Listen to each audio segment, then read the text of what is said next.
event using AI to fight online disinformation in European elections. I'd like to thank the Press Club for having us today and for helping us live streaming the event online for other people to watch. So my name is Eline Chivo. I'm a senior policy analyst at the Center for Data Innovation. We're a non-partisan, not-for-profit public policy think tank focused on the intersection of data, technology, and public policy. And we basically welcome in the area and many non-makers tool in this fight against disinformation.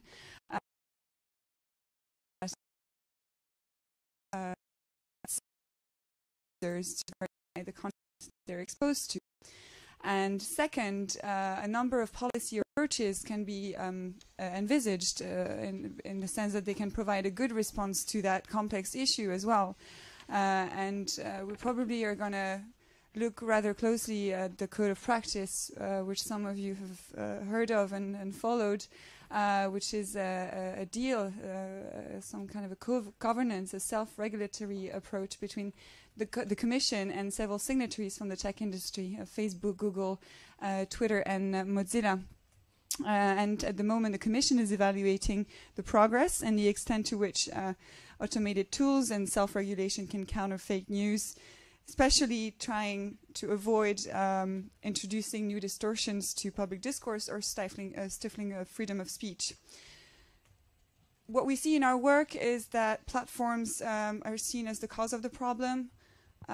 It is good to emphasize that they can provide an opportunity to tackle the problem. It's a chance at how we can tie all these issues together rather than keeping them apart. Now, without further ado, introduce our wonderful panelists today. Thank you very much for joining us. So we have Paolo Cesarini, which is head of the unit responsible for media convergence protection response. Henrik Giebersen, director of European Affairs at the Center for Democracy and Technology. The center is based in Brussels and Washington, and you're shaping technology policy with a focus on the rights of the individuals and democratic values. And then we have Milan Zubicek. You work at as the EU Public Policy and Government Relations Manager at Google. Thank you very much. I'd like to start by asking each one of you how you see the journey and the context of countering disinformation, the past, the present, and the future. How could you comment on what it means in the context of the elections and how you see the progress that has been made? Perhaps, Paolo, you could start, if you'd like. I can start, yes. For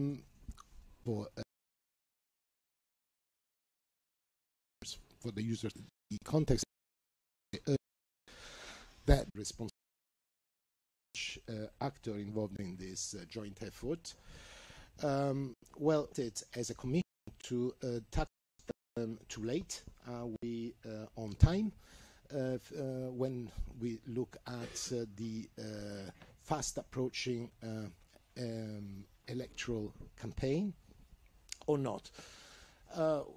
I would argue that we have been acting pretty fast.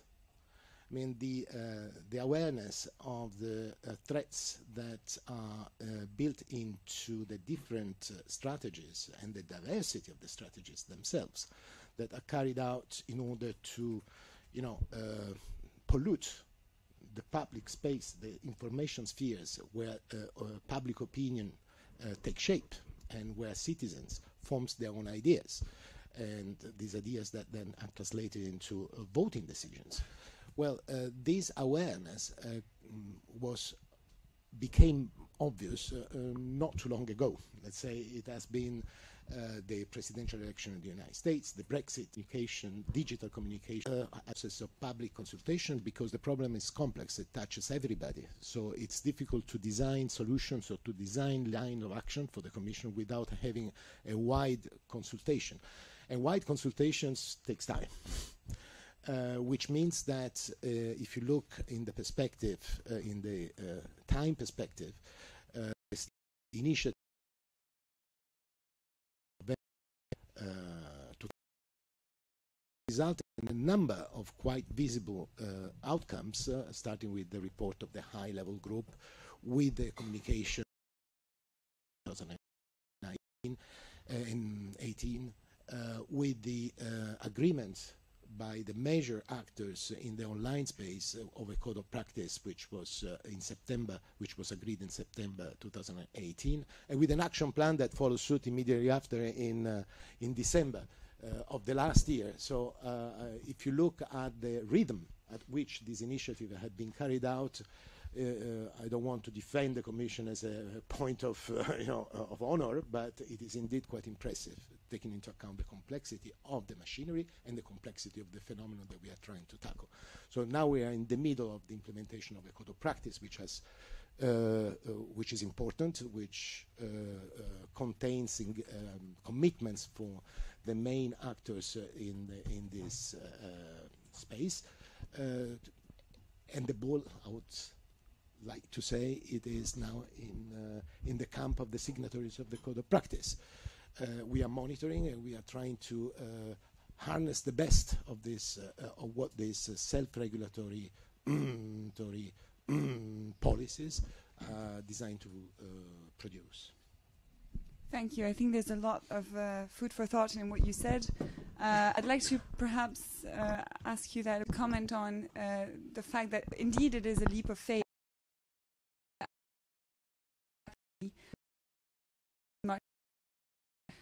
However, this investment from the went from 1.9 million euros up to 5 million euros to counter disinformation, to sort of implement a rapid alert system and etc. Is that enough next to how much Russia pro-Kremlin campaigns are investing? But perhaps we can get back to that a little bit later, because I'd like to give the floor perhaps to Milan, if you'd like to comment or follow up on all those thoughts. Thank you. Well, my note accessible and for everyone, around the elections and around disinformation, because if our products are serving users disinformation, then we are clearly failing this mission. Around disinformation, because if our products are serving users disinformation, then we are clearly failing this mission. And I will speak a little bit about the code of practice and how we are meeting our commitments made in the code, if I may. But before I go to detail, I think it's very important to say that we are really proud of this code, and we've heard some criticism, but we really feel that all the signatories together with the Commission made a very important step in this sense. It's the first such a code globally, and the commitments there are quite concrete, and all the signatories are very much committed to meeting these. So the way the code of practice is structured, there are 5 areas. Not all the signatories had to sign for all the relevant parts, but Google did sign to all the 5 parts of these commitments. And recently we publish our baseline report for 2018. It has already been published by the European Commission. You can find it on their website, and I would recommend everyone to really read through. I think Elin might even share some details after, hopefully, with as a follow-up. And it's really interesting read, not just by Google, but also by other signatories, including the European Commission's commentary. So the first part focuses on the scrutiny of ads, and in the baseline report we are highlighting how we are scrutinizing the ads placement, how we are fighting against misrepresentation on ads, how we are fighting against unoriginal content that is served by the advertisements, and also we are providing some basic numbers on how many advertisements, be it AdWords or AdSense, we have removed, how many publishers we have demonetized, and why we have done so. So there are specific commitments met with specific metrics and numbers that we are publishing and going to publish going on. The second, I think, one of the key areas of this code is the political advertisement. Here, a big chunk of our work related to the EU 2019 elections is related to publishing a transparency of political advertisements. We are still working on this, but it will be available before the elections. And this transparency basically will show what are the political advertisements out there. So everyone will see a registry of creatives. So all the political advertisements will be available on this website, and every user from the European Union will be able to see what kind of advertisements they have been served based on what metrics, and also who and how much has been paid for these advertisements. And this will be coupled with very vigilant verification process to make sure that everyone who is paying for these political advertisements are individuals or organizations coming from the European Union. And this will be very simple, sort of checking even IDs and passports or numbers of registration, just to make sure that really there are no foreign actors serving or ordering those political ads. Sorry, will you be able to see who they target?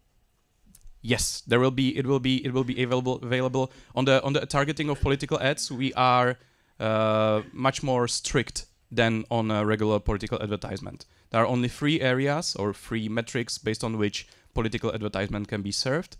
It is based on age, gender, and location. And this all will be available, so every user will be able to see why they've been served this kind of advertisement.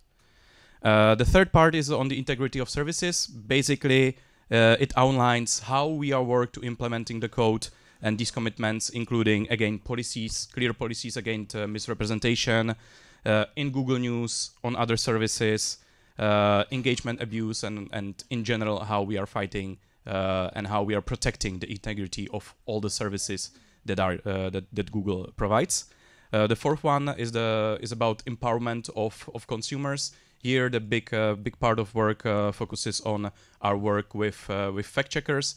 I think we will have more time to come across this, because I think it's a very important aspect, and I think it's going to be very relevant when we will talk about the relationship between AI and the sort of human review, because I think we will get to the point of debate when we will see that AI is very powerful tool for some things, but is not a silver bullet, and it doesn't understand the context, which is very important. So we always need human who understand the context, who can contextualize the information. And the last part is dedicated to our cooperation with researchers. Again, I'm very happy to go through some details about how we are empowering the research community, the projects that we are doing together with researchers, data sets that we are providing to certain researchers and specific researchers, just really to make sure that what we are learning is shared widely with the industry, but also with the researchers. So there are specific learnings that can be made based on what we found out. I think I will stop here, and looking forward for the discussion. Thank you very much, Milan. I'm sure there will be some time for questions and answers, by the way. I think, Clara, perhaps you'd like to react to what you just heard, especially the part on how private actors, the tech industry, can work with others, including fact-checking community. How do you see that from your perspective, and the progress, and perhaps, some of the things you'd like to raise? Sure. Well, first of all, we all know that disinformation is anything but new, but today it has become like a regular tool in political campaigning. Like, we should not forget that the term fake news was actually popularized by Donald Trump. So of course we have disinformation to expect in the context of European elections.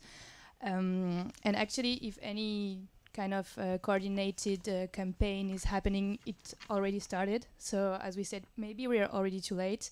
It's still time to do something and take action. But yeah, we should not forget that some disinformation around main European topics are already circulating. For example, we've seen in the context of Gilets jaunes in France, of the Franco-German treaty, for example, on migration. So we all know about main topics that might be subject to disinformation in the context of European elections: migration, EU budget, and so on and so forth. Yeah, also I think that we should not forget that it is not a national election. It's about 27 national elections with different languages, different political landscapes, different contexts. And I think that in the past months we have learned a lot of lessons with previous elections. For example, in Brazil, we've seen that WhatsApp has been used a lot for circulating disinformation.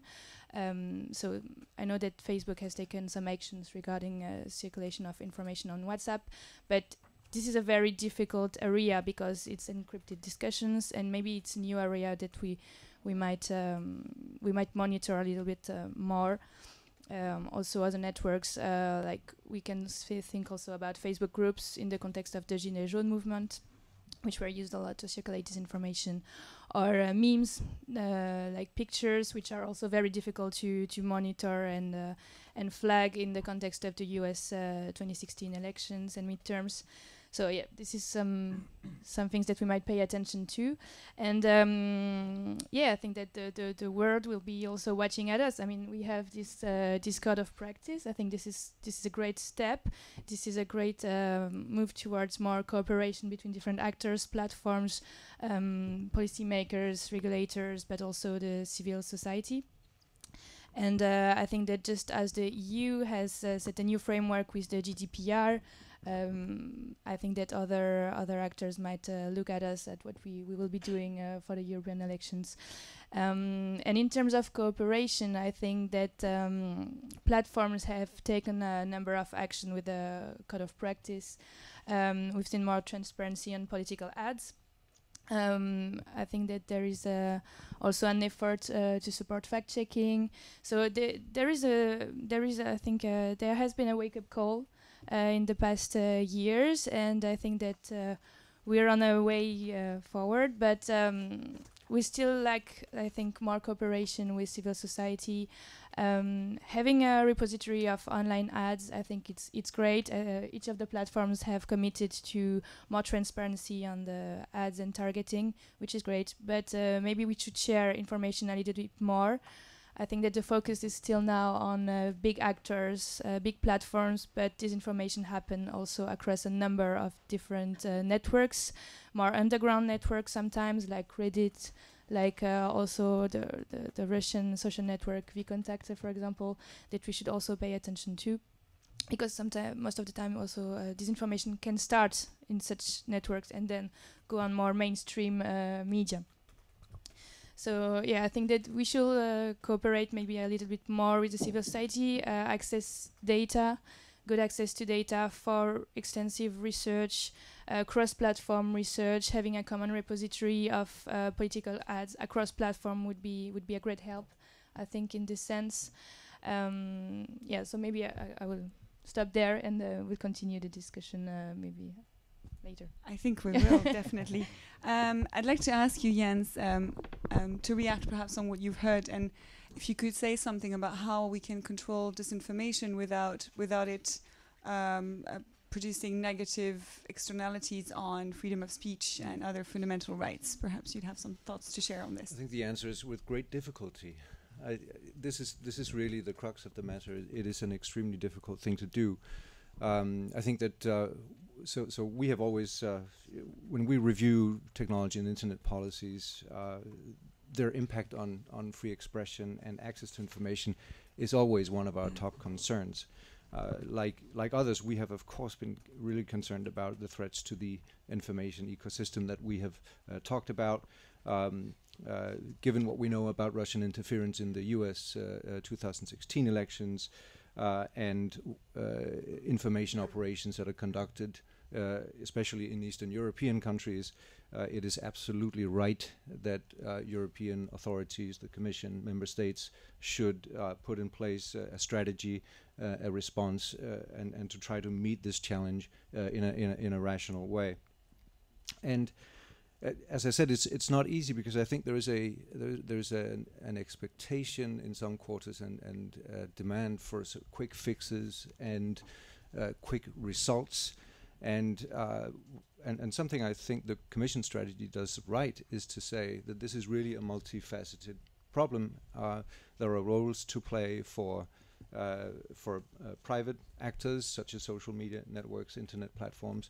There are parts to play for media organizations, for civil society and for governments, for political parties. And so I think we're going to be dealing with this issue for years to come. And I think I have to say I think the Commission has done really well in terms of setting this off in the right direction. So we would commend you for that. As we looked at this process in the when the discussion began, and the term that was used was fake news, as you referred to.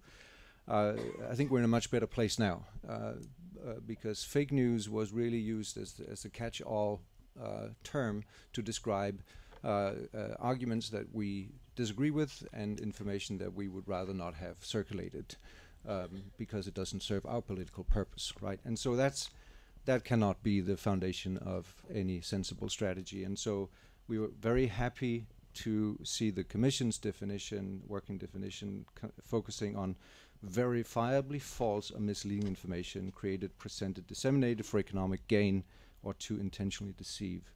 I think that is really crucial, and it is also difficult, I think, as we move ahead to keep focus on that very, very tight and narrow definition. And it is extremely easy to veer into divisive political debate on difficult, toxic topics, and you mentioned some of them. Migration, EU budget. There will be different polarizing issues in different member states. In Spain, it'll be the Catalan issue. In France, you have the Gilets jaunes and other things going on. Anti-Semitism right now. In the UK, there's Brexit, of course, and so on and so forth. It'll be a different picture in each and every country.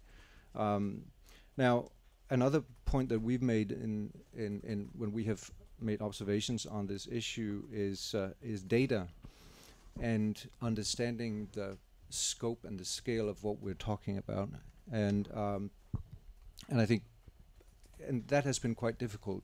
It seems to me to obtain really reliable data on the on how much disinformation is circulating in various European countries is really hard to tell, it seems, and I base that observation on information presented, I think, at the Commission's meetings, researchers from Oxford, the Reuters Institute, and so on, when they tried to measure the reach of disinformation on the internet and on social media networks. It was not a particularly easy thing to do, and it doesn't seem to be it wasn't like there was a deluge of evidence to say that this content was everywhere and sort of pervasive. The other thing that's really important to note is that this content, I think, is really difficult to identify often, and again, this is based on research that's been presented at the Commission's meetings, where people, when they are asked to identify disinformation, will often talk about superficial, sensationalist reporting, very biased reporting. Or even politicians' spin and PR and propaganda and so on, not actually fabricated news, which is what the definition is about. So I think this is. I think we are in a good place in this sense, because I think there's now awareness and there's vigilance, both in the private sector and public authorities, and so people are now aware of these issues and vigilant. I think that's where we need to be, and I think we need to be careful as we move ahead, that we do not veer into the territory of suppressing legitimate political debate. That is really the key. So much more to discuss, but I'll stop there for now. Thank you. Thank you very much. And actually, this is a very good transition towards perhaps another part of the discussion that I'd like to have a bit more concretely. How can algorithms be used to combat disinformation? How can they be adjusted to an extent that they're not over-inclusive or under-inclusive? And I'd like to ask you, Milan, perhaps you could, from the perspective of Google, tell us how does that work in practice? What can you do? Thank you. Well, we can do a lot, and we are doing a lot. Each year we are running hundreds of thousands of experiments on our algorithms, and we are rolling out thousands of changes of our algorithms. And each of the experiment and change is always tested against human reviewers. So we are really trying to make sure that the algorithms work in order to really serve people the right information. Now, Google has become successful because it was able to give people relevant information. So when someone was looking for something, we were able to serve relevant information. But what we learned over time was that the relevance is not always the key aspect. For specific searches such as civic issues and news, the relevance, which is based very often on speed, how quickly this information is provided, or other measures, the relevance is not the only measure. And we realized that by focusing on relevance, we made many mistakes. We were serving conspiracy theories on things such as flat Earth questions or Holocaust denial, and what we learned over time was that there is a certain group of queries and questions where we need to balance the relevance with authoritativeness of the sources. So this is what we are doing now, and what we've been gradually doing, and where we see a lot of improvement over time, both on search, on Google News, and other products on YouTube, is to stress the authoritativeness of the sources when people are looking for things such as I mentioned flat Earth theory. Before, if person typed a query such as "Is Earth flat?", the most relevant reply or the most relevant site would be someone denying the theory, or would be claiming that the Earth is flat. But what we need to do is to couple this with the authoritative source. So now, when someone types in "Is Earth flat?", the most likely hit would be NASA, for instance, so that people really see that. And this is also for instances such as breaking news, for instance, when there are evolving news. We saw that very often there were people sort of spreading misleading content, while the real journalists were still doing their work and trying to get the data and get the proper information on ground. So again, we are trying to make sure that people around the breaking news are being served relevant stories for authoritative sources. This applies to search, this applies to news. It also now applies to YouTube. So we are rolling out things such as top news and breaking news panels also on YouTube, just to make sure that really the authoritative sources, such as really well-established media, are the first ones. Because previously we saw that the first hits were the websites with some just very quickly updated content, but very often misleading, and unfortunately this helped spreading misinformation about the breaking news. So there is a progress. It's an ongoing challenge, and something a challenge that we are taking very seriously. So I'm afraid that we all have negative experiences, but what we are trying to make sure that there is less and less, and really make systematic improvements, because we cannot really go case by case with the billions of sites out there. You cannot really go and correct individual things. You need to really build the algorithms so they are sort of future-proof. So this is what we are focusing on. Yeah, and I think you're referring to something that is really challenging, which is whether you can detect on time something that is fake. And you've heard about deepfakes, those videos through which you can make anybody say something they didn't say, or to even create a character from scratch that doesn't exist. And you talked about journalists as well a little bit. People still see them as those that should be the ones detecting fake news and countering fake news, as compared to online social media networks and national regulators. But this is hard for them because they cannot be on top of everything. But when you look at deep fakes, something that comes up online you can run some statistical analysis to detect it, but if that happens 24 hours before the election is, let's say, within 24 hours, that may be too late already. And this is really what's going on online. This is really hard to catch up with how quickly and how easy those new media can be put online. And how does regulation come into that? Because we often hear that technology moves faster than the economy itself and regulation. How do you see the right approach in regulation from your perspective when it comes to such complex issues online? I suppose the question is for me. Yes.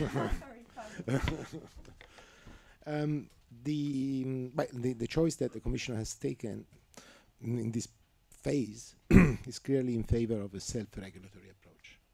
Regulate disinformation, it is extremely challenging. There are member states that have taken steps in that direction. You know, Macron has supported a new law that deals with disinformation. But of course, question remains about the effectiveness of the regulatory approach, particularly in view of the fact that if you want to build in the necessary safeguards to protect freedom of expression, freedom of speech, you need to go through a system of authorization by a judge, which may be very fast, but at the same time, we always intervene at the moment where a certain narrative has become already viral on the internet. So the question is, what is the most effective tool that we can actually implement in order to tackle this challenge, which is, if you react ex post, you risk simply to get there too late when the damage is already made. If you want to act in a preemptive manner, you need to have an approach where the involvement of all the actors is necessary, but the involvement of all the actors can be achieved only through voluntary compliance with certain principles, so on a self-regulatory basis. We are experimenting ourselves. Google is experimenting changes in their algorithms. We are in the Commission experimenting in this moment in time a self-regulatory approach, which we hope will deliver the result that we expect. At the end of the year, we will see whether how far we have got. We look at this evolution with a very open mind, but also with the awareness that if the results are not there at the end of the day, we need to devise other instruments that come within the realm of the co-regulation, if you see what I mean, which should be there to strengthen the cooperation that we require in a way from the private sector, and to make it more stringent, more rigorous, or faster, simply faster. There is, when we talk about regulatory approach, there is a number of issues, and I would like to react also on the question that you asked me before. The question is about the funding. You mentioned two figures. The fact that now there is more resources available for the rapid alert systems, from 1.4 to 5 million to finance, to strengthen basically the institutional capabilities within the EU to have a stronger, strategic communication teams within the Commission, within the EU. This is only one part of the investments made. The other investments are made both in tools and infrastructures, and those are investments that are carried out under the Horizon 2020 program. Then I would like to underline that, because we are talking about artificial intelligence, we are talking about technologies that can help to deal with the issue of disinformation, and I would like to recall that under the program H2020, the Commission has started to invest money on research and innovation projects. There is a number of projects that are developing, they have developed and they're still developing tools to identify content, to analyze the networks, to better understand information cascades, to better capture the sentiment that prevails on different platforms.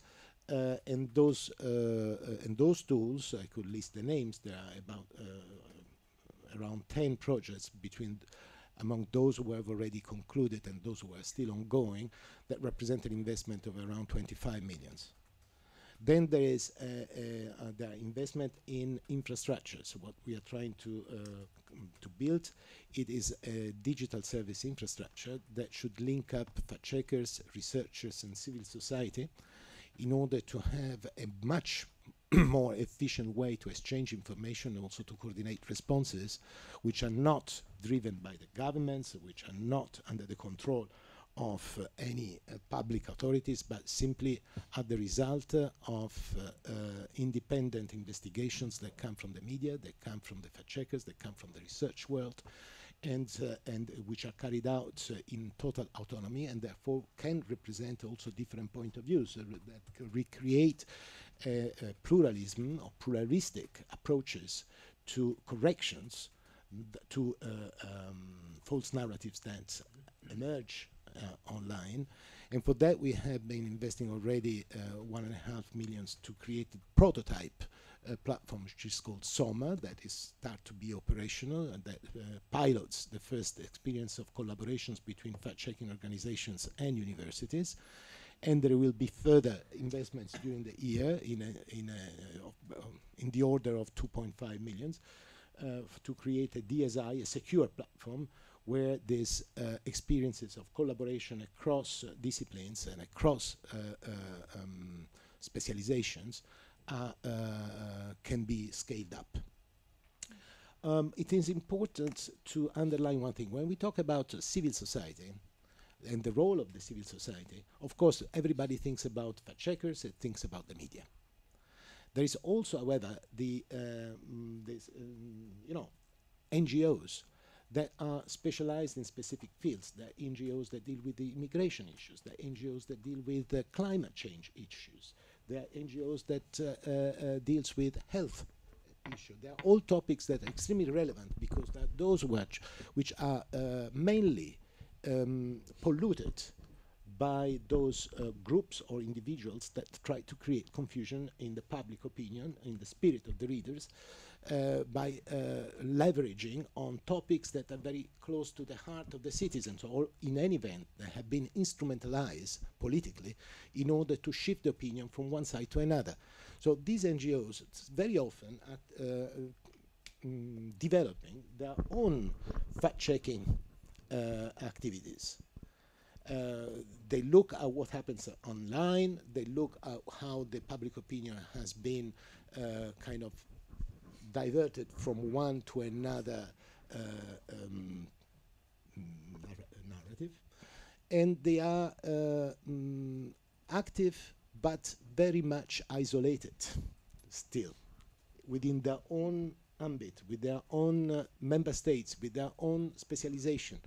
So the idea of to create an infrastructure that links up the civil society organization has also to be seen in function of this additional source of control, verification, and observation of the online sphere for public discourse, which are the NGOs. This is one point that should be further developed, I think, in the next weeks and months. And final point I would like to make is about the changes in the algorithms that indeed we see from the reports on the implementation of the code of practice, that all the signatories are doing their work to provide users with better content, relevant but at the same time more authoritative content. Indeed, there is progress that is more visible in certain services. Now, Milan, you are here with us, and therefore I will talk about Google and not about the rest, but it is a constructive comment. You see that the search results in Google search are indeed have changed in terms of ranking of the search results.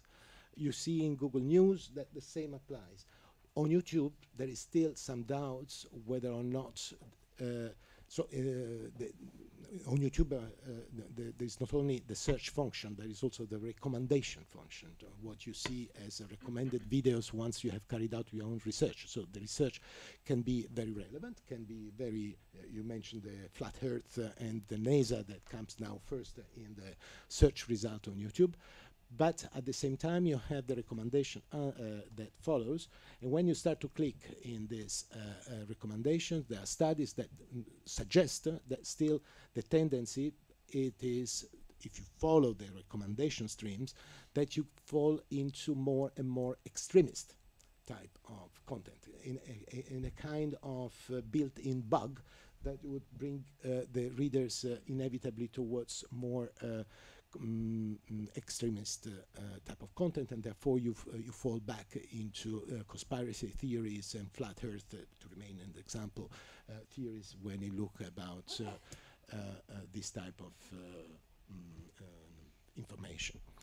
So there is also a request that comes from the civil society. Avaz, as you know, it's very much engaged in this campaign that tries to find a better level playing field between publishers of news and online platforms, with the idea how the duty to correct can be implemented in the online space, taking into account that the role of the platforms is not the one of a publisher, but still it is a role where, you know, you by recommending the content, you in any event organize the manner in which the content is distributed. And therefore, as a distributor, what is your role in terms of providing the readers or the viewers with corrections when you know that certain viewers and readers have been exposed to certain specific disinformation campaigns? What are the so there is a further research to be made, I think, in that domain. I just have a question regarding. Do you have any plans to tackle lobby action in the European Commission? Because we know that, well, I don't think there's such thing as a flat Earth lobby in the Commission. You mentioned climate change, and surely there are a lot of private interests which might pass information that can be somewhat biased to politicians in the European Commission. And that's part of the disinformation, isn't it, as well? And I was wondering if there's any plans to tackle that part of the problem. I think, So can I just say, there we went outside of the definition, right? We're talking about, if you're a lobbyist, what you produce is biased information. You produce information for a certain purpose. Anyway, just making that point.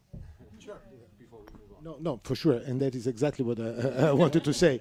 I mean, the lobbyists are an essential driver of policy making. I mean, we listen to interest groups in order to have the feeling of what the society thinks about issues. So you mentioned climate change.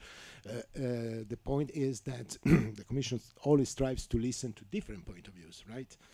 The problem of disinformation is when the public opinion has been distorted in their ideas that have been at a certain time, at a certain moment in time, influenced by false narratives, and this public opinion acts as ultimately as the final check and balance for policy making. So we need to cater for what the public believes to be the right response to societal challenges. And if the public opinion is not being duly informed, then it's a problem, because and that is not a question to be more attentive to one lobby rather than another one. It is a question then to confront the policies that you believe to be well balanced with the public opinion whose ideas, whose opinions are not being formed in a context where all the views had the possibility to reach the audience in an equal manner. So the disinformation is something that affects public policy making in a sense that condition the choices from the outside. So I will not see the risk as an internal risk of certain lobbies being more prominent than others, but rather as a policy making resulting into proposals that are not understood by citizens.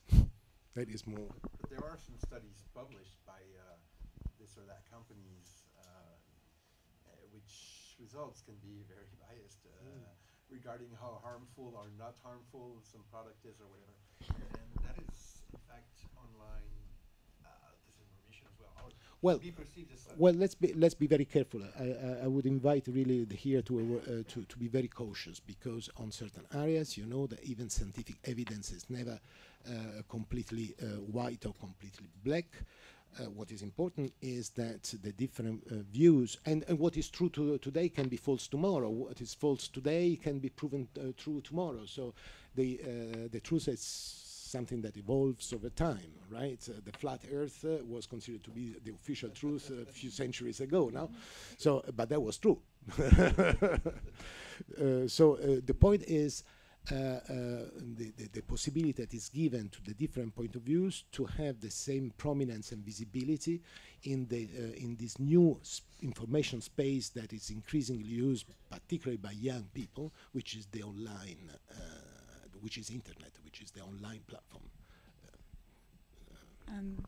Thank you very much for your question. And just to keep the discussion going, I wanted to come back to a couple of things that Paolo mentioned, and I'm pretty sure each of our panelists would have something to react to, but I'd like to ask you, Clara, could you comment on what was said on changing algorithms and the role of that and the impact of that, and perhaps other tools and solutions or to complement algorithms could you suggest, and also what Paolo said about the fragmentation of the fact-checking community.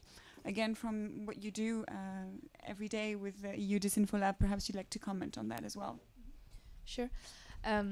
Well, when we talk about disinformation, very often there is this parallel with the health and considering disinformation as a virus. So maybe we can say that AI algorithms somehow, do they have like spread the virus? I'm not sure, but certainly they contributed to it.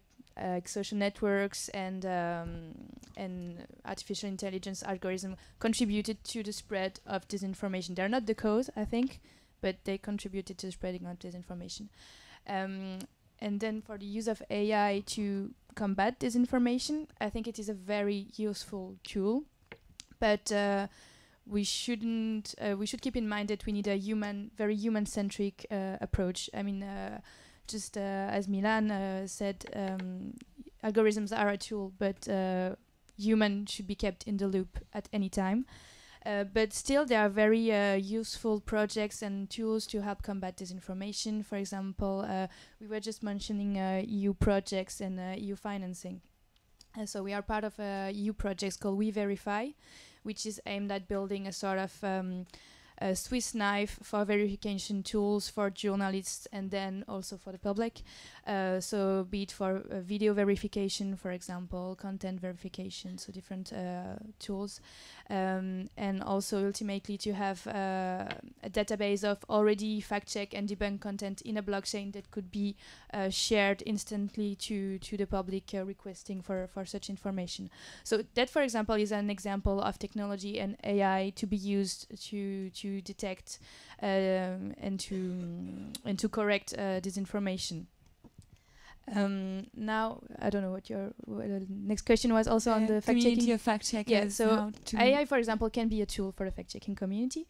Then I don't know if the community of fact-checkers is fragmented. I wouldn't say that. But I think there is a whole move now towards more fact-checking. I think that most of the main newsrooms are now building their fact-checking capability, which is great. There is also this support from the Commission to a fact-checking network. And I think that we will see a number of fact-checking initiatives that are now preparing for the European election. For example, the International Fact-Checking Network is preparing a project around the EU elections, so which is great. Now, I think that we tend, and the civil society in general, and all of us actually tend to work a little bit in silos. Like we think in terms of policy making, we think in terms of responsibility of the platforms of fact-checking, but I think that we should be very careful to pass information between all of us. We should have a continuous dialogue between us.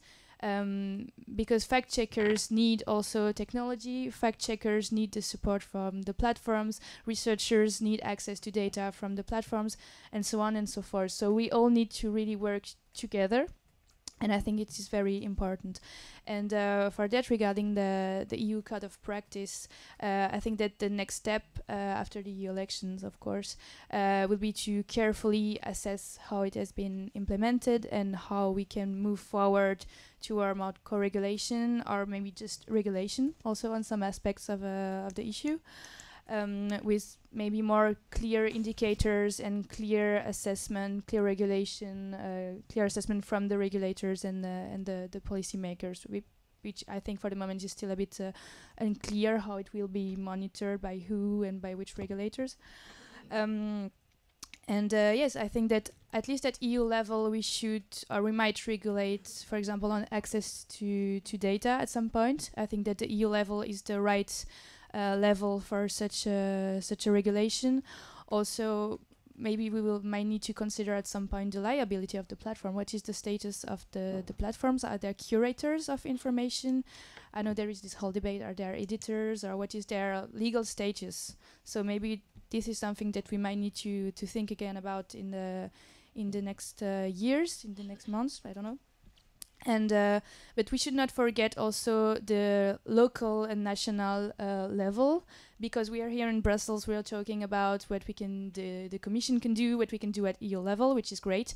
But I think that just as Paolo correctly mentions, NGOs and civil society or organizations on the field, on the ground, also know best what's going on in their region, in their language, in their country, on their topic. So I think we should carefully listen to them. And for me, at least, this is mostly on the national and local level that action could happen. Support to civil society, support to more local initiatives. Media literacy should also happen on a more granular level.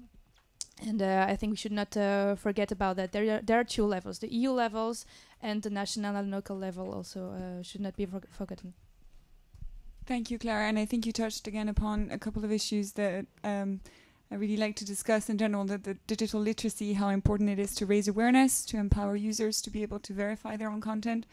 And also who should be the judge of the truth, and what are the roles and the responsibilities again of each actors.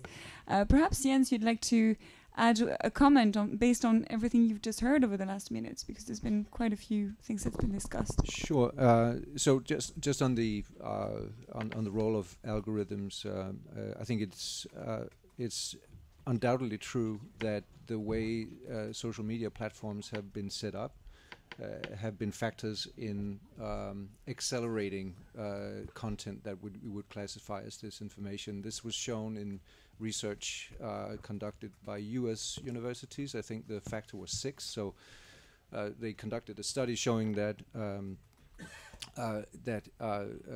disinformation would travel 6 times faster than other information, and so this has to do with the way that this content is either extremely provocative and something that antagonizes you as a reader, or you are extremely happy to see it and you want to share it with your friends. So it engages you emotionally, and that feeds that is what speeds up the sharing of that type of content.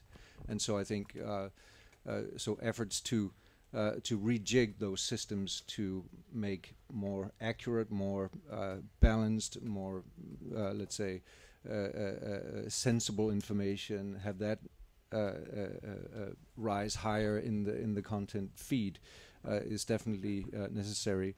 And so another thing I would say is that so we looked at our organization CDT did a paper on the limits of automated social media content analysis. It's a little more than a year ago, and we looked at, and we did this because we felt there was this push from government authorities in particular to say to the technology sector, well, just put technology on it and make it go away. And so we thought that is a dangerous path potentially, and because it increases the risk of over censorship and overbroad restriction of legitimate content that should not be removed. And so some of the conclusions that we came up with are, as you said, human verification is essential. Tools can recognize with great accuracy certain pieces of content. Certainly, they can do that, but they cannot necessarily determine whether that content is legal or illegal, whether it would classify as disinformation or something else, because that requires understanding of context. It takes a lot of nuance and judgment to work out, whether that content should be removed or not. And so that, I think that's something that we've learned, and I think people are now basically, I think that is the consensus more or less, that we need this combination of technology tools and human verification. I think what technology certainly can do is, it cannot define what is legal, what is illegal, what is true, what is false necessarily. But what it can probably do is understand patterns in how content is spreading. So, as I think you alluded to, if there is suddenly a surge of a particular type of content coming out of a set of accounts that can be linked back to, let's say, an intelligence agency somewhere, that is extremely important. That will tell you that there is something going on, and that the platform needs to be vigilant. So I'll stop there on the algorithms and technology side. Thank you.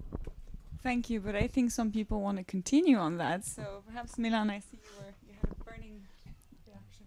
Just yes, thank you. Just a couple of remarks here, specifically on the YouTube side. One important thing is that YouTube is a specific platform which is very different than search and the news, for instance. It's a user-generated content platform, and this really determines what kind of content you can find on that platform. And it is also evolving. Originally, the goal of YouTube was really just like to motivate people to spend time on YouTube. This is evolving, and now the goal is really to motivate people to spend the quality time on YouTube. And this also sort of influences how we are changing the algorithms on YouTube.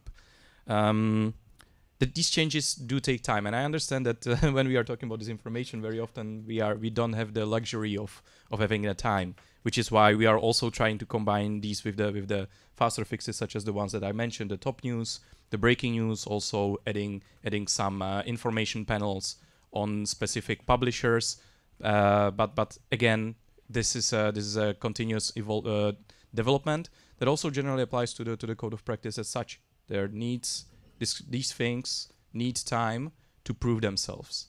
And on the side of the criticism that we are hearing, of course we are listening, and we are very much engaging in conversations with those that are pointing out to findings they've made, be it Avaz, be it Mr. Chaslot, former engineer who is also pointing out to some issues. So we are engaging in these discussions with them in person, on a very personal level, but very often we see that the evidence does not always draw a complete picture. So we are trying to really make sure that, again, the changes that we are doing are sort of future-proof.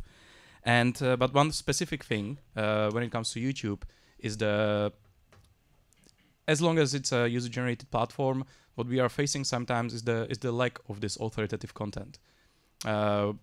Not many news sources or publishers are publishing or creating videos for YouTube. So what we are trying to do is also to provide tools to publishers so that they can create videos on YouTube. So we are helping them to build this authoritative quality content that we can serve, because if we don't have this content, then we cannot really serve it. And for instance, we are also blocking or limiting the recommended videos for specific types of information. So just saying that what might have happened a year ago or a couple of years ago has already been fixed, or we are working on fixing that.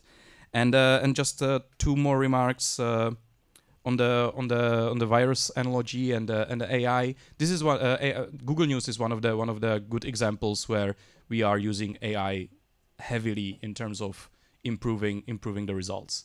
Basically, the way Google News work right now is really AI sort of breaks down all the text, it analyzes the text, and it helps the ranking.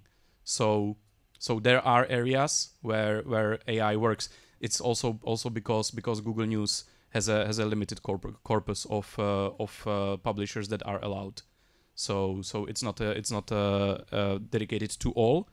And again, I think that the media literacy is a extremely important aspect that we are investing into, and we are working with partners. And again, we appreciate the work of the Commission and other partners, because this is something we cannot really do alone. And as Jens was mentioning, we don't really know how much disinformation is out there. It's very difficult to measure. But putting this aside, how much types of or sources of disinformation is out there, what we need to build the resilience towards it. We need to work with users so they really understand how to identify it. Work with fact checkers who are helping, who are the gatekeepers, not gatekeepers, but those that are helping to identify it. And one specific area where the media literacy needs to take place as well are the when we are talking about elections, are the candidates and the political parties themselves, because sometimes they are spreading disinformation very voluntarily. Sometimes they are not even aware. Sometimes they are not aware about the tools how they can fight this. So what we are doing right now is providing trainings to candidates and political parties.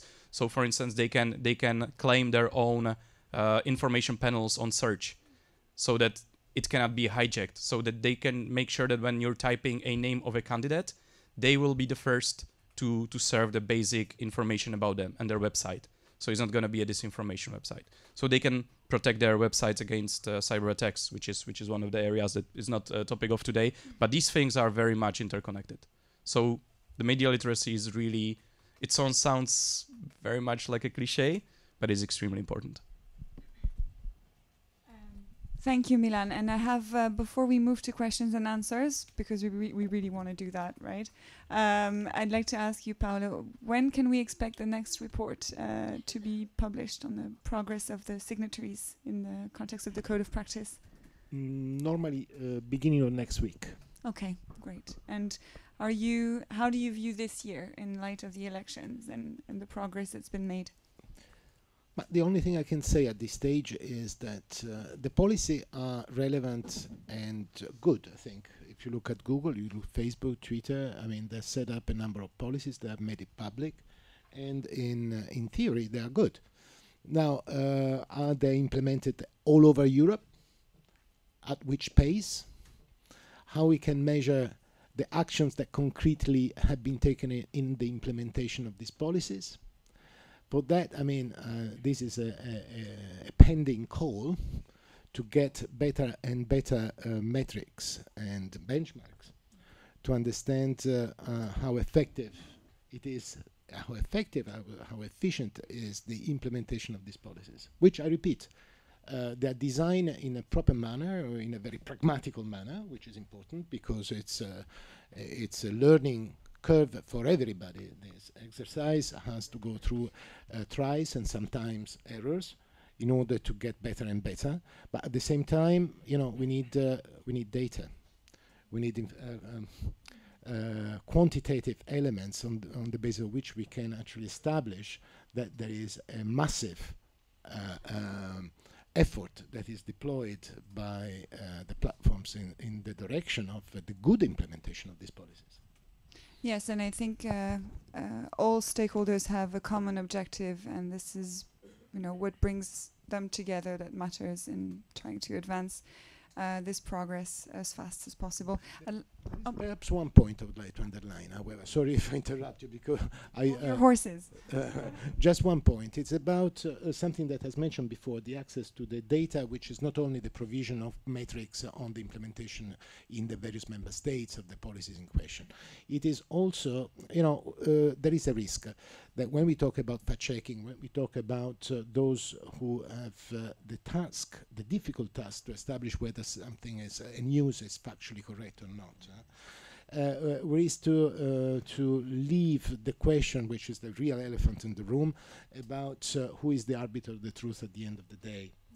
And that it is a question that is very much hinging upon a conception where, what we are trying to achieve, it is to find out whether or not a certain news item is true or false, and then to establish the ranking of that individual item in the various news feed or search results, depending on the type of services that the different signatories of the code are providing, in function of what has been found as credible or not credible on an instance by instance basis.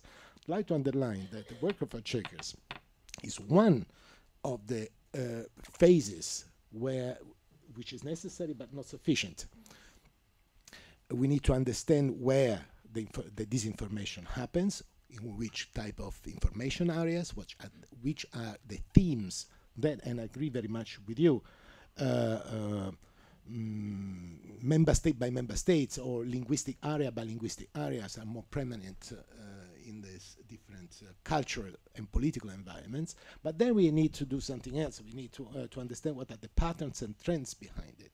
We need to define the sources. We need to understand what are the mechanisms that are used in order to amplify or to accelerate the spread of this information. And for that, you need tools that looks not only at the veracity of the content, but also at the information cascades and the manner in which the information is spread online.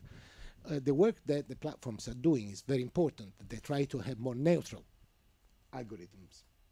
But let's not forget that it's important to have access to data in order to understand how the bad actors out there are using the vulnerabilities that will always be there in this platform to push and to spread their own information campaigns across the net.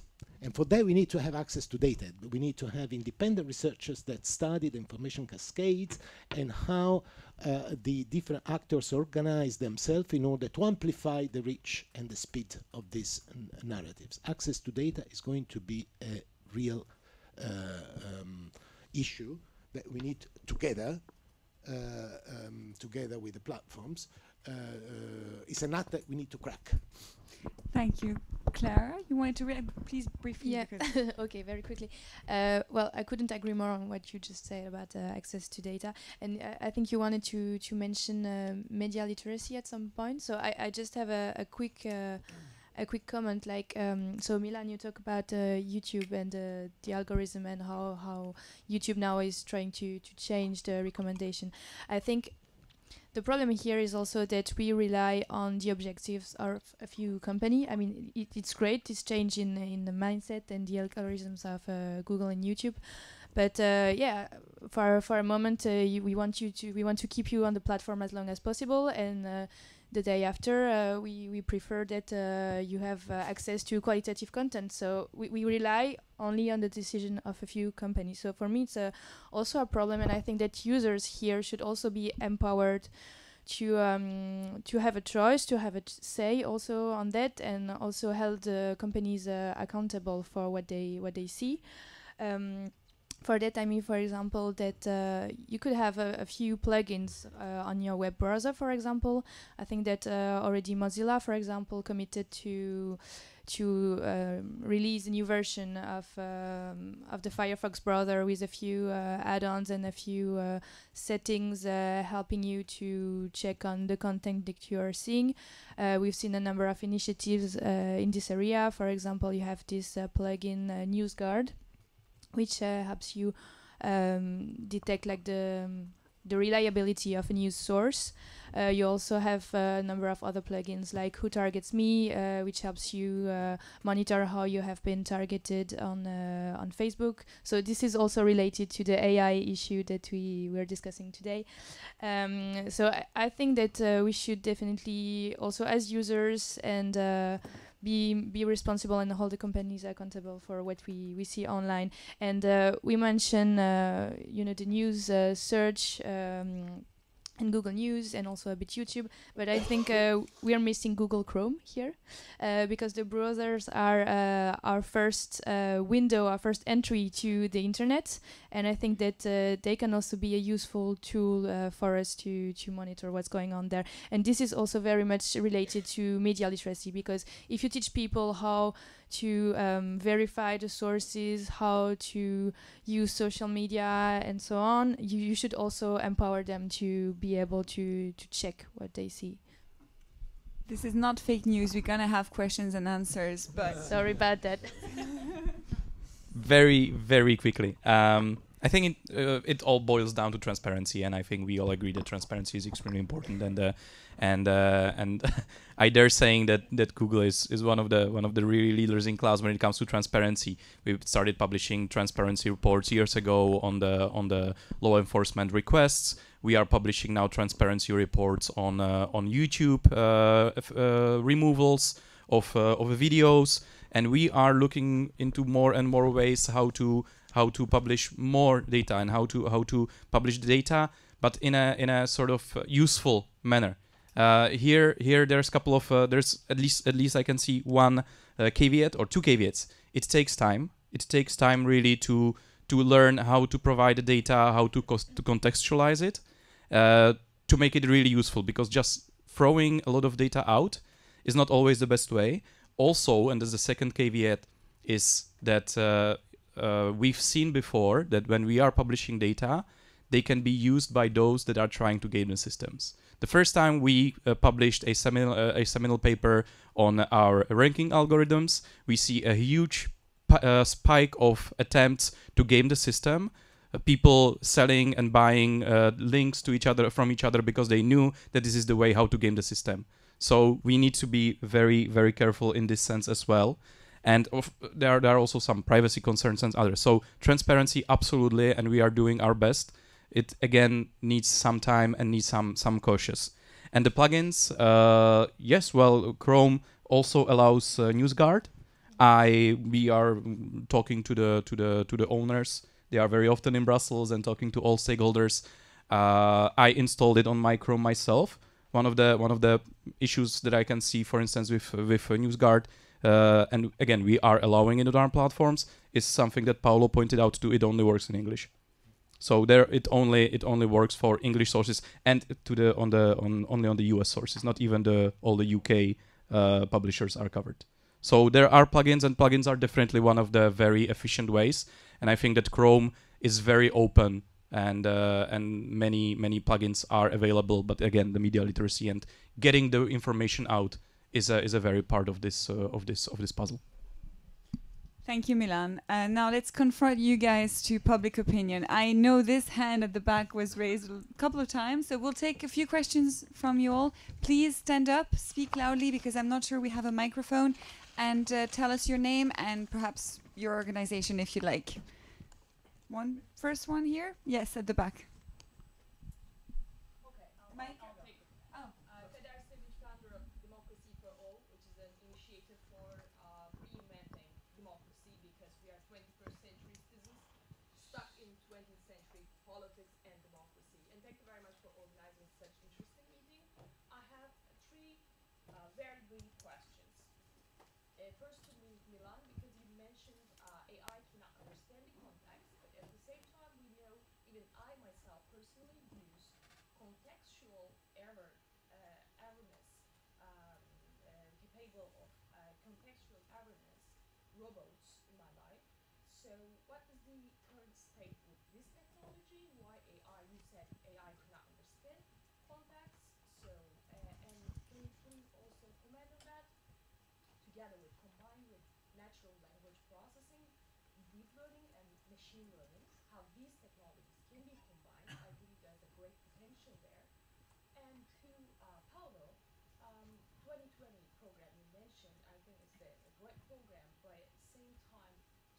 red tape and bureaucracy and paperwork involved in it. For young entrepreneurs, innovators, it's very, very hard to access to these resources. So all the giant tech companies, all the bigger institutions are accessing them. Do you have any program for that to ease this? And Clara, thank you very much for mentioning plugins. But do any of you know any plugin that doesn't work this way on mobile, but for mobile devices, for smartphones? Because usually when we read our news are on mobile devices, usually not on desktop. Do you know any tablet or mobile plugin for fact checking or fake news? Thank you. Thank you. Question at the back, perhaps? Yes, I have a question for Milan.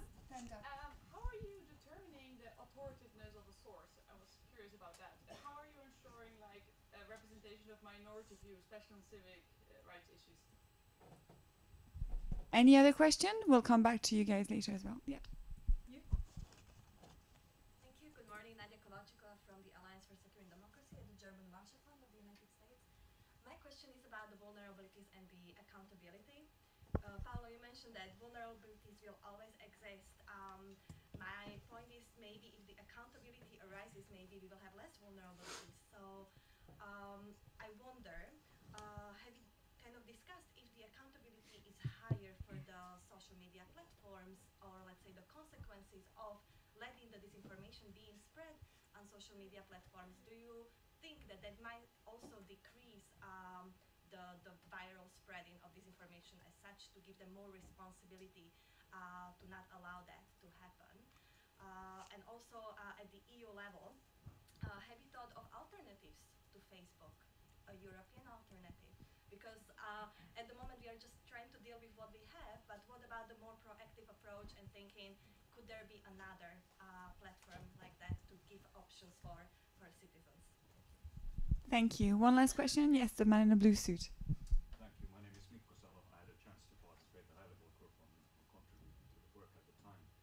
There's many things I could comment, but basically one is just to, this was a very reassuring that things are happening and that's very good and all that, but just to remind the audience as well, the European Data Protection Supervisor organized quite an alarmist seminar last Monday that's online as well, and there we are really going through the structures and it's from the privacy point of view.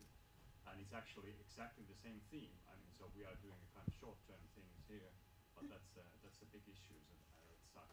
And this leads then to, there was a lot of talk about the civil society involvement. I was representing civil society as well, and fact-checking and media literacy.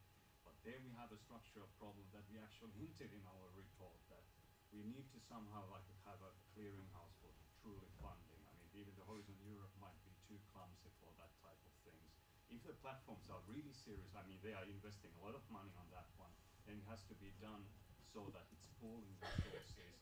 Now we see actually that Facebook and Google are actually involved with everything, journalistic and media literacy, very much fact-checking, and that creates a problem for trust that we should all kind of empower as such. So just the kind of structural solutions for the funding things to come. A little challenge for Paula and the comments. Thank you. Thank you. Excellent questions. I'd like to start with you, Milan, because I think there were a couple of questions for you. Would you like to take that? Yes.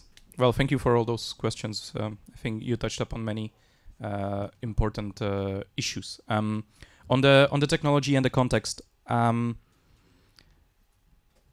think, and you pointed out to tools that are already out there.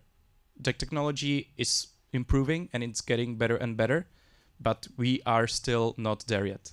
That's the basic answer.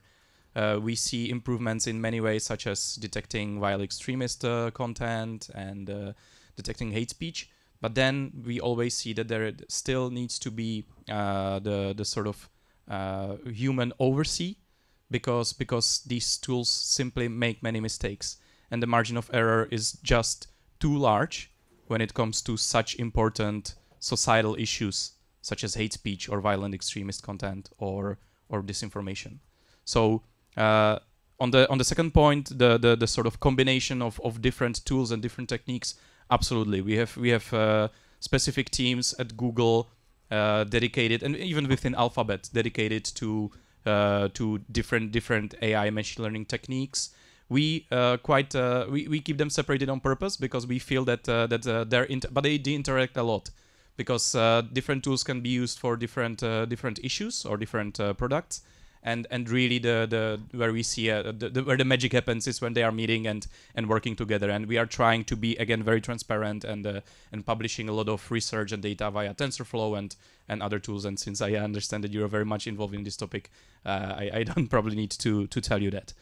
On the applications, very good point. I don't have specific examples on my mind right now. What we are trying to do is to provide, for instance, the fact check labels to search and use, and this is available also on mobile. So it's built in directly in the tools. So when the fact checkers are using these labels, users can see it both on their desktops or on their mobiles. But I'm pretty sure there are great applications, and I think we will see more and more. And even our colleagues, for instance, from Jigsaw, which is one of the parts of Alphabet, are looking into building applications for mobile that would be tackling disinformation or security, because these are the main concerns of them. On determining the authoritative sources, again, very good question. There are a couple of ways how we are doing this. We have raters, we have the algorithms, and the ranking systems are sort of using different metrics. You can find a lot of information online. Again, there's a website called How Search Works that really in detail describes how exactly we are doing these things. There are the reviews guidelines, so that the human reviewers who are helping to sort of check the algorithms. All the guidelines are available online. You can download them, you can go through them, and we are even testing the human reviewers on a continuous basis just to make sure that they are really following those guidelines and that they are acting in a neutral way. I think I answered. Or on the trust, absolutely, it's an ongoing issue, but I think we would spend hours. So I'm not sure whether there was a specific question for us.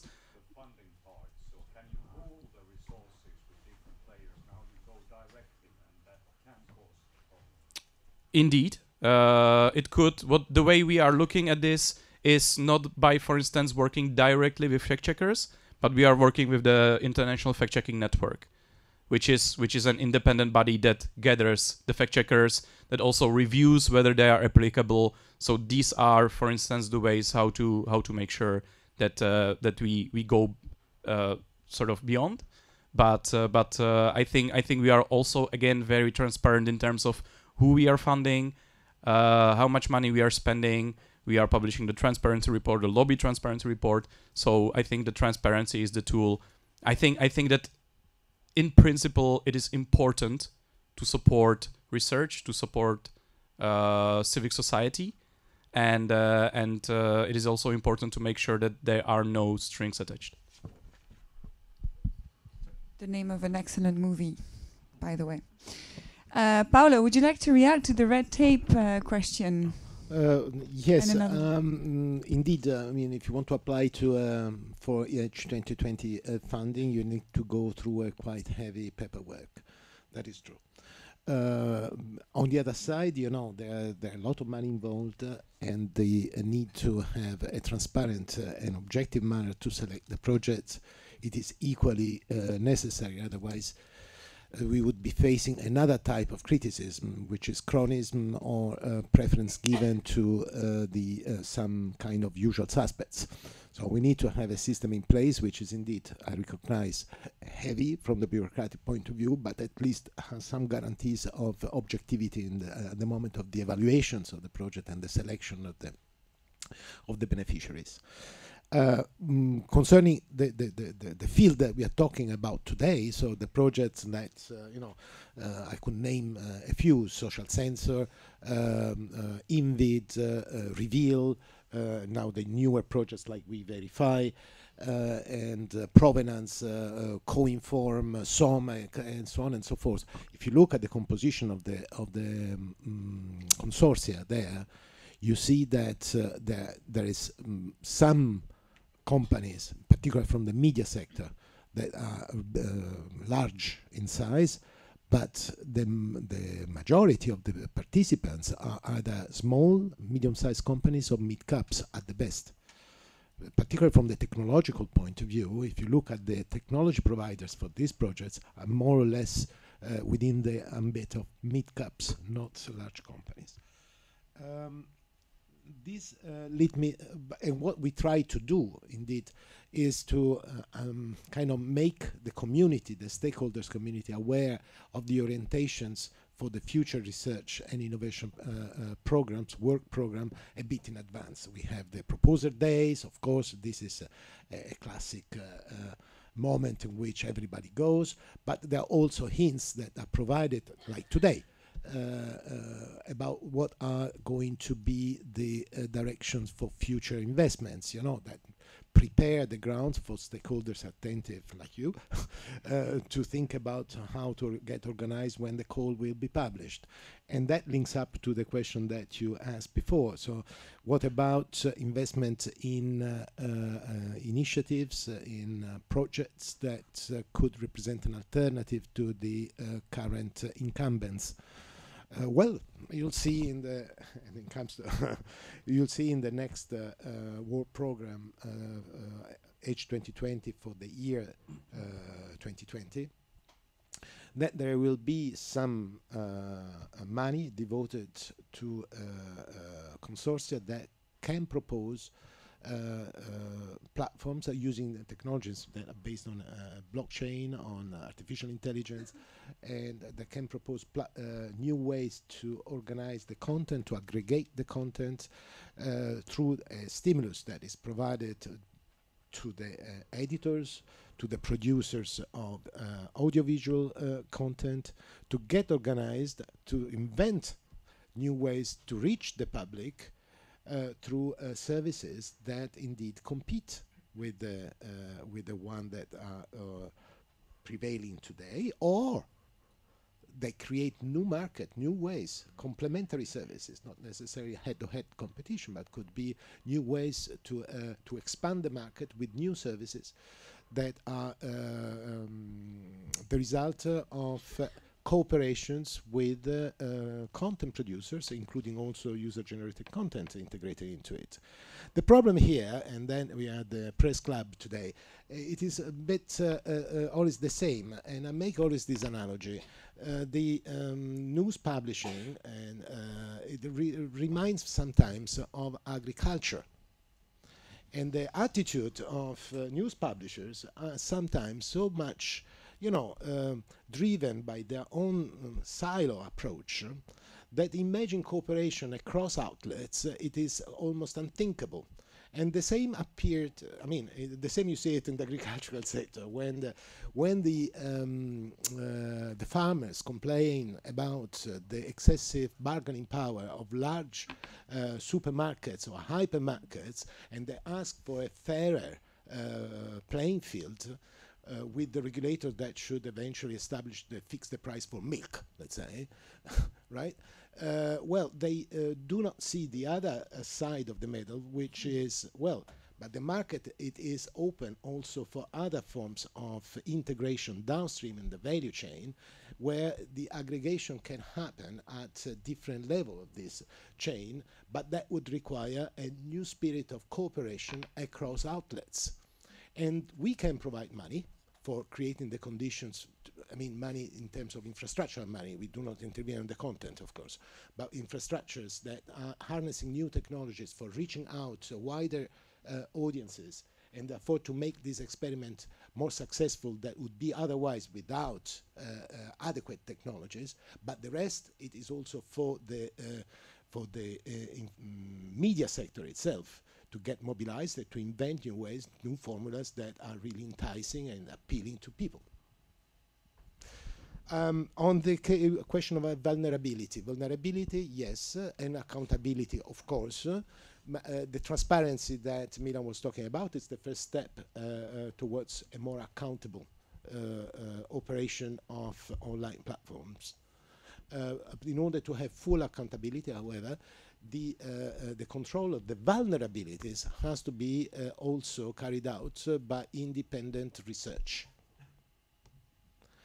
there must be an external overview of the systems that are in place and the manner in which the systems are exploited, in particular by bad actors, to orchestrate campaigns that very often takes the form and the shape of a disinformation campaign. To do that, the action plan proposed the creation and asked the member states also to get in motion to facilitate the creation of national centers for research around disinformation.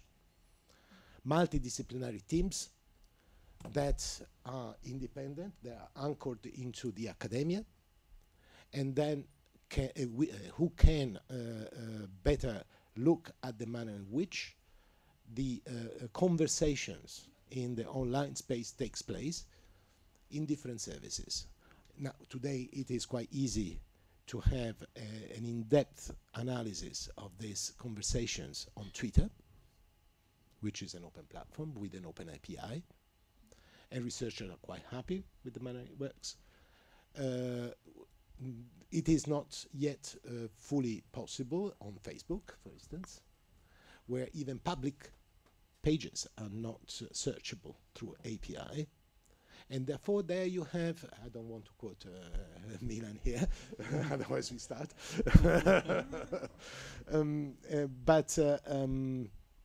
But that is what I have in mind in terms of accountability, to enable independent researchers organized in a network that correspond to a kind of logic and structure and architecture, therefore they're reliable, to have an independent overview on the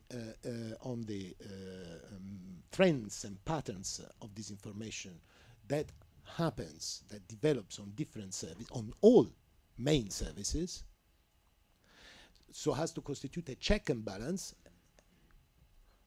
which is effective in make the online platforms accountable for the manner in which their own system works.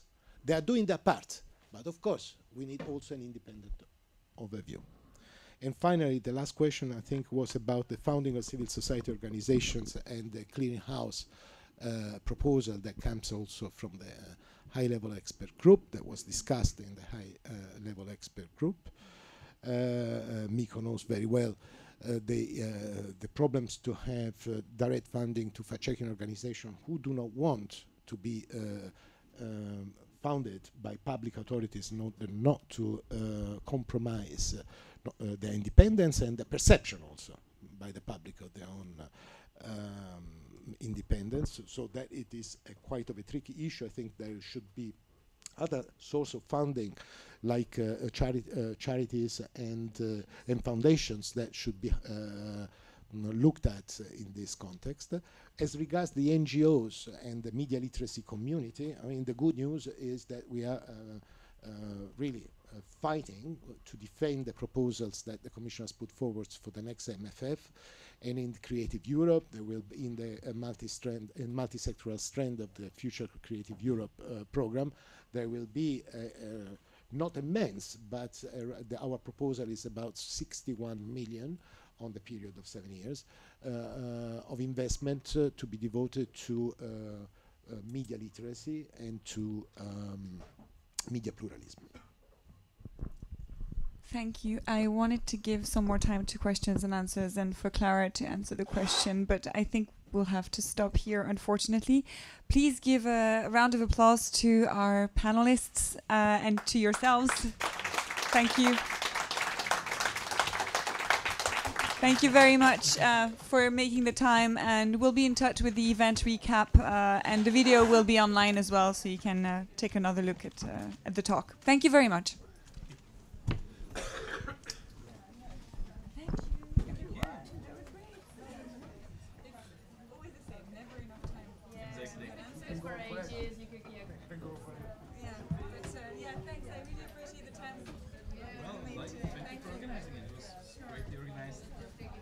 Greatly moderated. I scared a lot of people because I told the other that we expected 200 people registered. Yeah, I saw your mail.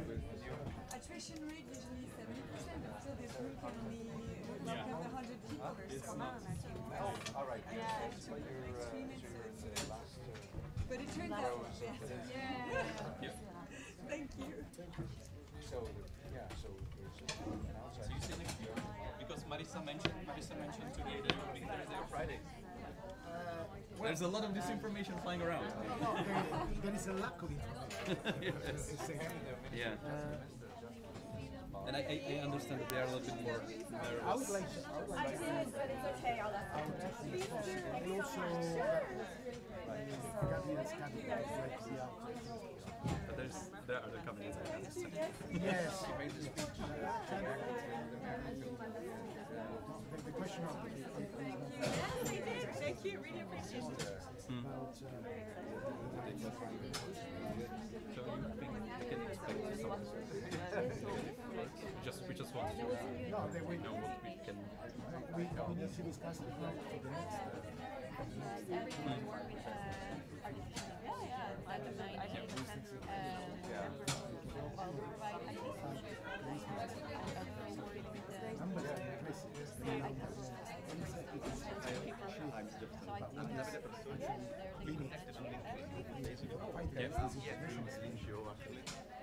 Yeah, we need to raise out.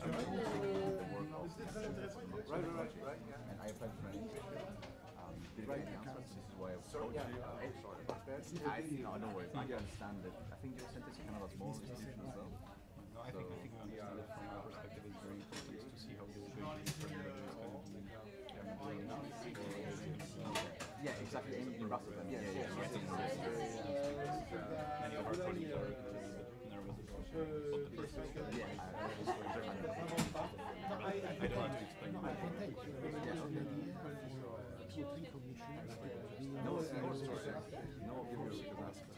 I mean, I've been following the work. Yeah, because we understand that Yeah, no, I understand. It would just we are just like trying to make sure that it's not going to. Yeah, exactly. It's especially when you said that there's no balance between release More time we can get technology interest. Yes, of course. And our democratic values. It was one of the, probably the grandmother of all of these projects that we're doing on big data, semantic analysis, and actually it included one of these. Light years ago now, 6 years. But I wanted to say, first, what I love is that you're building. Now it was the first one, and then you've got chicken minds, really fun. It's the best thing, because as an EU taxpayer, I hate the fact that big money goes to this project, and then it disappears, or you redo it again with a different name. But building like this is brilliant. So like keep in touch. So for possible opportunities in the future.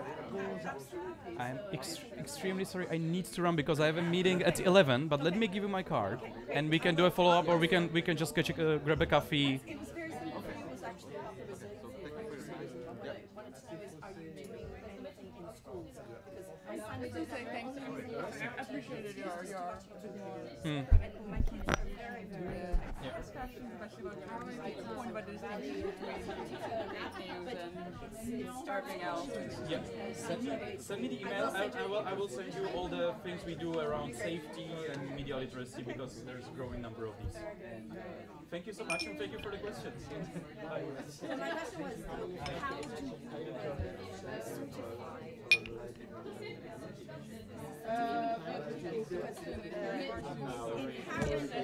inherently bias and even unconscious bias. I can absolutely 100% guarantee that my research, my independent investigation researcher is in fact civil society. Yes. Another thing we didn't have time to talk about is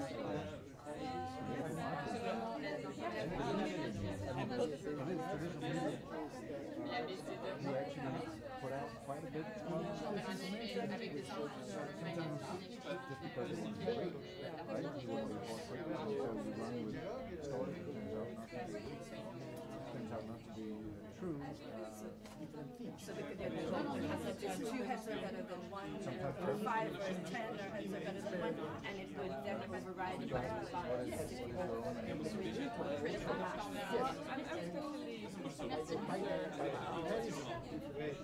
Yeah, minority views. I mean, therefore, at the end of the day, we're all the other, and at the end of the day, we're all when you Otherwise, we fall into the very much in the direction. No, of course. whether you're on the left or the right. I'm sure